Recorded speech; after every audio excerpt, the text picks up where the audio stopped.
Welcome to another episode of Meet the Bird Gang. We got a big name here, Jack Leiter, right-hand pitcher at Vanderbilt University, one of the baseball factories of the college world. And Jack, thanks so much for joining us today, man. How you doing? How you hanging in during this whole quarantine? I'm great. Thank you for having me. Excited to be here. You've got such a great story. Obviously, you have the baseball legacy. You have six, including yourself, six members of your baseball family that played in the big leagues or drafted in the big leagues. What was it like, before we get into your career, growing up playing Little League with that name on your back? I mean, yeah, it's amazing. And it like you said, it's more than just my dad. And I always tell people this, Thanksgiving dinners with my dad's side of the family are always interesting because there's pitchers and kind of you finish eating and you sit around the couch and you just talk pitching. And there's always something you can learn from all the guys, even some of my cousins who didn't make it, but they did pitch in high school and college. And then one of my cousins who is a big leaguer, Marky. It's really just kind of awesome to have that. And it definitely is something, especially in New Jersey, to have the Leiter name, more so in South Jersey than where I'm living, but where my cousins are all living, it's sort of an honor. And I mean, you really just, you love to have that, like, just with you. And I have my dad always there to just help me out on the sides, and I think that's something great. What's your first memory with your family or with your dad in baseball? It's a tough one, or even just something you remember fondly, either going to a ballpark or anything like that. Well, yeah, I mean, we always talk about if I was a little bit older, how much maybe cooler it would have been for me. Actually, at the time, I was more intimidated by all the players. My parents always tell a funny story. The Yankees, I guess, they would only let the family members in after wins. And one of the games my dad won, and obviously my mom isn't allowed in the clubhouse because there's players changing, all that. So she let me in and she couldn't come in, and I couldn't find my dad. And apparently I started freaking out. I was all scared. And then he finally came out and it was all good. But then a couple days later, whatever it was, the Yankees, I think it was like the seventh inning, they were losing and they take the lead. And I think I got all upset and my mom said, "What's wrong?" And I said, "I don't want them to win. I don't want to go back in there." But now, joking around, like, that would be awesome for me to be around the big league guys in the clubhouse. But I guess it was a different perspective back then. So I'd say that's one of the funnier ones. Yeah, I don't blame you. I remember last season with the Firebirds, your dad did an interview with our own Scotty Gaines, and he said his first start, he had Don Mattingly at first, Willie Randolph at second, and they were calling out bunt signals. You mentioned that you've spent some time with the Yes Network. In an interview with Michael Kay a while back, you said that in your first start ever, Don Mattingly was playing first base, and you were just so starstruck almost to be playing on the same field as him. And I want to ask you, from that day to now, what has changed in your mindset towards the game of baseball? Wow. Some heavy stuff. Yeah, it was pretty cool. So I did the center stage with Michael Kay, and I thought it was pretty neat. I'm 3 years out of high school, 84 to 87. Is that 3 or 4 years? 4 years, right? Am I adding that up right? I think so. 3.5 seasons. My debut, I look over, Mattingly is telling me, "Okay, I got the bunt play." I turn to second base. Willie Randolph is playing second. I got Bobby Meacham at short, and I got Mike Pagliarulo at third. Shaking a little bit. Pretty cool stuff. So when he did that, or Willie Randolph was like, "All right, me and you on double play," you stand back on the mound as a young player that hasn't pitched in the big leagues yet. Mm-hmm. And I'm saying, wow, Willie Randolph is saying, "I got you at double play," and Don Mattingly, the great Donnie Baseball. So he was looking at that saying, "Wow, I've never thrown a pitch in the big leagues, and I got these guys behind me." Mm-hmm. So it certainly is intimidating. Do you happen to remember any of the players? That must have been 2005, right? When that happened with the Yankees? Yes. You remember any of those guys, or was it just kind of a whirlwind memory just of, these tall baseball players, and you're freaking out saying, "Hey, where's Dad?" I mean, any kid, whether it's in a grocery store or the Yankees clubhouse, is always a little bit on edge when they don't know where their parents are, Yeah. I mean, I vaguely remember some of them. I know when my dad played with the Marlins, Dontrell Willis, he was awesome to me.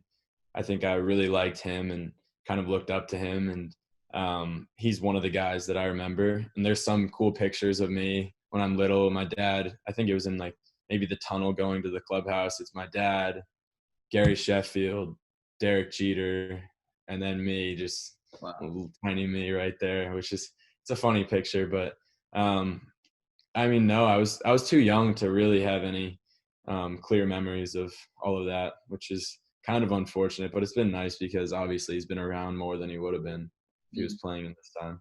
As a result, now with television, or I help my son coaching and all that, is, how can I take something out of this and impart something favorable or learn something?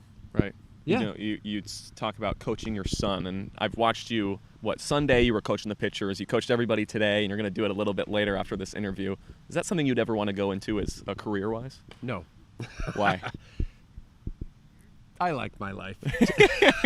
That's good. No, I don't want to say it in a bad way. I was blessed. I was lucky in so many ways. I love teaching, and I love being around the guys, and certainly as a guy who pitched and was through the ebb and flow and the highs and lows, and I experienced everything: injury, success, failure, cool stuff, bad stuff.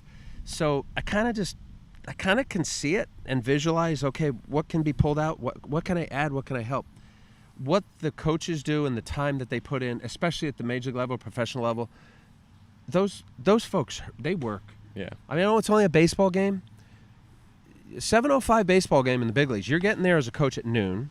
Major League Baseball games now, right? They're 4 hours. Well, not in the next few years. They're going to speed them up, right? Yeah, okay. We'll worry about pace of play. So it's a lot of time, and I enjoy my family. I enjoy my kids and being around that. So, but with something like this, when Kelly, lets me come up here and talk to the guys, or like with my son and his teams, and different places that I like to talk baseball. Being more on. You've gotten maybe more pitching knowledge than any guy in your position right now, because like you said, growing up, family outings, you're talking about pitching, and then you've also have such a good talent base over there at Vandy. Family get-togethers that you take to now, in terms of just general baseball knowledge, pitching knowledge, ways to attack hitters, and mentality, anything like that you still take with you? I mean, there's lots of stuff. Everything I know about pitching is from interactions with my dad and my family members. I never really had a pitching coach off to the side. I mean, my teams did, but it's been my dad, and he's big on taking videos of me throwing. He's got videos all the way back down to when I was like 8 years old, throwing. And really just everything I've learned has been from that. A lot of it's the mental game. My dad thinks that was when his career turned around for the better, when he finally figured out the mental side of it. And like anything else, he just wishes he had figured it out a little sooner, and who only knows like what his career could have been then. But he had an amazing career because of the mental game. And he's big. He stresses that to me, basically just focusing on the next pitch. And I think that's been huge. Yeah, because baseball can be a game of failure, and especially on the mound. If you're thinking about previous mistakes, it can start to pile up on you. And even at I read at Del Barton that he would sit in his folding chair and chart your pitches and everything. But you said that goes back to even further, way back, 8 years old? Yes, yeah. I mean, obviously then it wasn't about the results as much. He wasn't charting pitches, but definitely some mechanical pointers. And I mean, like any other 8-year-old, there's tons of flaws in my mechanics when I was 8 years old. And I guess he just started chipping away then, telling me some pointers that kind of helped evolve the mechanics over time. Mm-hmm. Which actually will bring us to the Firebirds, because he has a big connection here with the Orleans Firebirds, and he dropped you off at a youth clinic 2010, so it's 10 years ago. And him and Kelly Nicholson just started talking pitching. They just happened to get together, and of course, Coach K, who's been there for this would have been his 19th season, starting as a pitching coach in 2001, manager in 2005. He's got 4 Manager of the Year nods. He's known for his pitching acumen. And those were just two guys talking pitching, and now he's a real influence. So do you remember that youth camp back in 2010? I wouldn't say that one in specifics, but that was an annual thing for us. We would come up every year, and we actually started off going to Chatham before 2010, and I would do the Chatham clinics. And then one of my best buddies from town here in New Jersey, he and his family would go to Orleans. So I guess starting in 2010, that was the first time we went to Orleans. We went to the Orleans camp, and then my dad met Kelly, and then from there on, that was kind of it. They became great friends, and every time we were in the Cape, which was I think almost every year with our family, Kelly would come meet up with us, and him and my dad have developed a really good friendship, and he's been really nice to our family as a whole. We're lucky to have a great coach here in Kelly Nicholson. The rain's about to fall, so this will be my last question for you, and I know we're going to bring it back to Orleans. 10 years, it's a decade. It's you and Kelly's 10-year anniversary of friendship. Yeah. What have you learned from him? Positivity. I marvel. First of all, he's a great guy, and he's a wonderful person. Really nice person. Mm-hmm. If he was a jerk, I wouldn't have been hanging around for 10 years. I'm be honest I with wouldn't you. think so. No, why would you? Yeah. You know? So really nice person.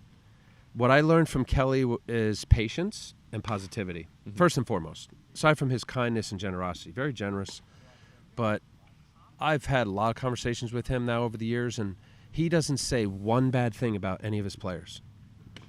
And I'm not saying I would say bad things, but like he's not critical. Yeah. Like he's no matter what the circumstance, Kelly's going to try to figure out a way to try to help a kid, and he's very positive. So I would say that's the number one thing. I'm positive here that you're with us. Thank you so much for your time, Mr. Leiter. What was the process like of getting you to Orleans? I think it was announced officially right after the suspension of sports, right? It was like mid-March. But what was that process like heading up to you becoming a Firebird? And what were some of the feelings, going through you, knowing you would pitch out in the Cape?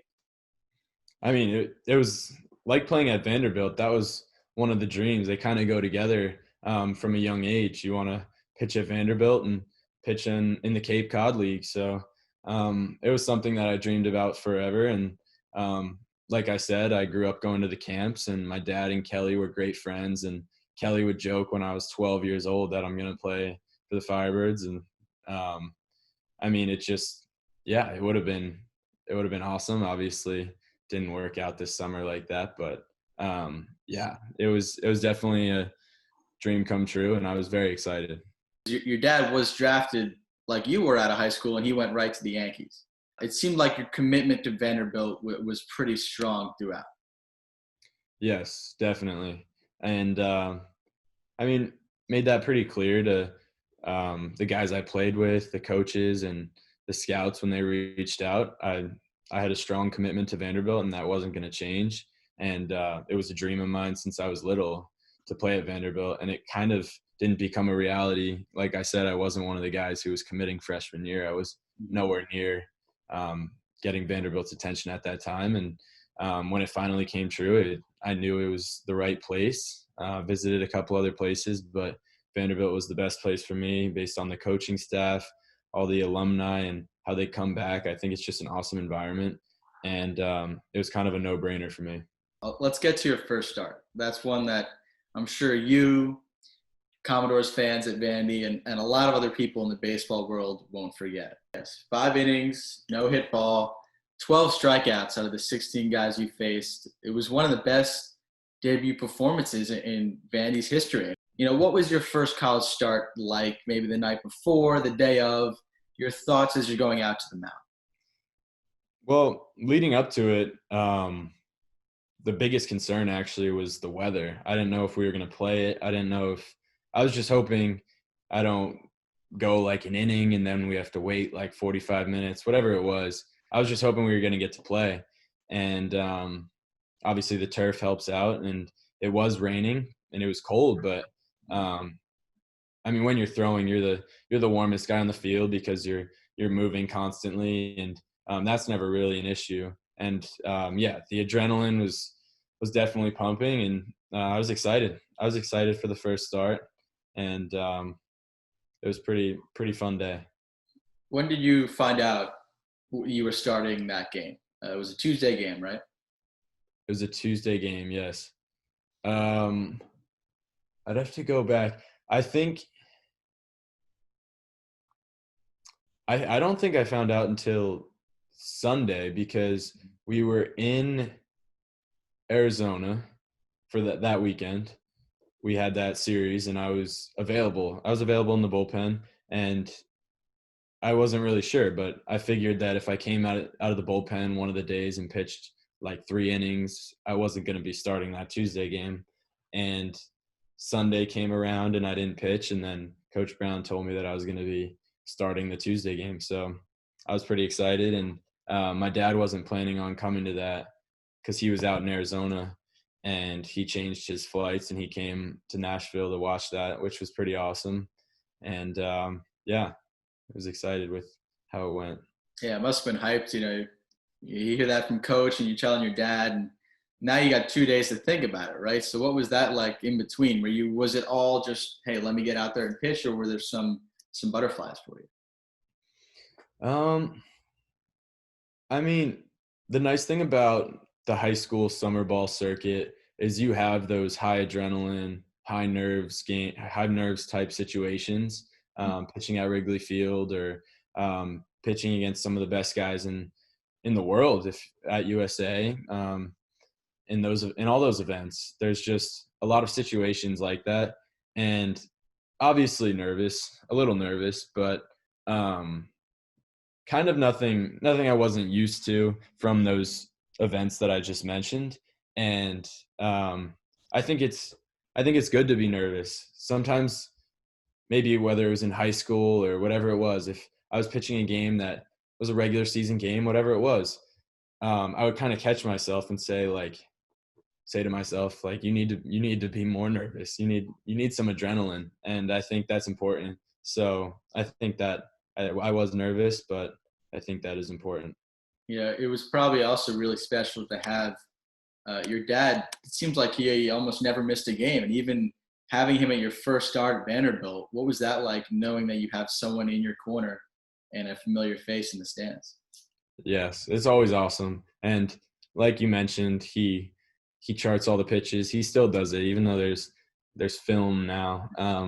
He charts all the pitches, and then wherever we eat dinner that night, when he comes to the game, we go somewhere in Nashville, and he pulls out the piece of paper and talks about certain pitches where like, what were you thinking here, all that stuff. So it's awesome to have that.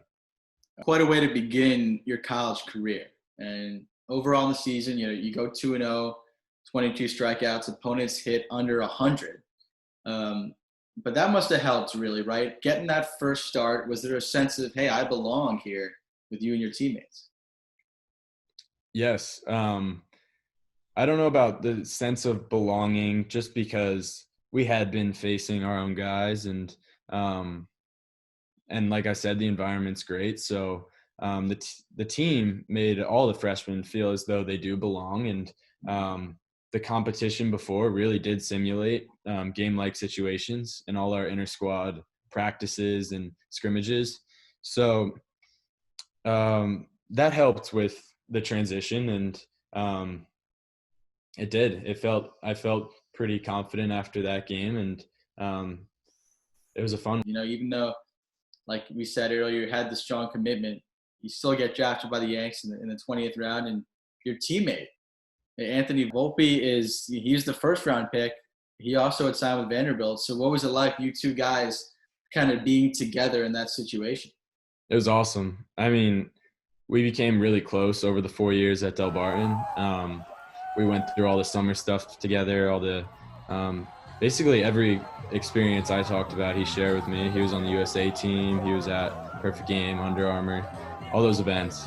And that was awesome. And then obviously there was the draft. We were talking about it, but we both wanted to go to Vanderbilt. And I mean, it was a dream. He was a Yankees fan since he was little, and to be the Yankees first round pick, that's hard to say no to. And so we found out he had like a little draft party at his house, which was awesome with our teammates. And then we had our state championship like 3 days later.